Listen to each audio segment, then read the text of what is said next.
So I saw the Scargiver. What did I think? Well, I will disagree with the majority. I thought it was pretty well done, but yes, did it have issues? Yeah, I think Snyder, and I thought he kind of cured this with the Snyder cut. He indulges a lot. I mean, this is a very long saga, and a lot of scenes were drawn out needlessly. He could have edited these things much further. It was also very uneven. Some things with special effects were very well done, but other things were a little bit sloppy, and the plot itself is fairly pedestrian, and the twists, you can see them a mile away. That said, it is what it is. He's doing an homage to Japanese films, and it's fairly precise there. However, it's not that exciting until the very end, where I think one character, who I will not name, is very, very impressive and does a spectacular job of really bringing it into the film. However, at the end of the day, these are a preface to a larger saga.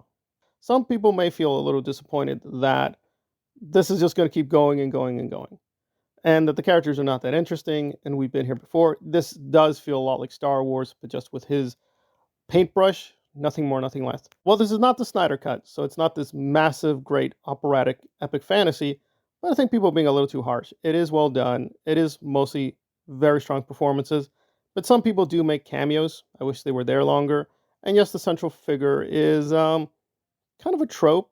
Sophia did what she could, but it is kind of like Buffy. Like the central story is fine, but it's just a very boring character. I mean, we just learn all the backstories of these various characters and how they're seeking redemption, and that's fine. But we've been here before. It's not the most creative way Snyder can do things, but it's not bad. It just feels he may be in a creative rut, repeating himself. That said, if you just want to see him doing some of the greatest hits all over again, this will be for you. So if you're like a new fan, you'll be very impressed. If you're an old fan, you'll be like, okay, we're kind of just doing a nostalgia trip, but with a Star Wars feeling.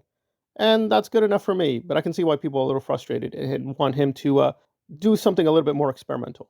But I think it was fine. I'm going to give this a 7.75. It's very strong. It's good to great, but it's not perfect.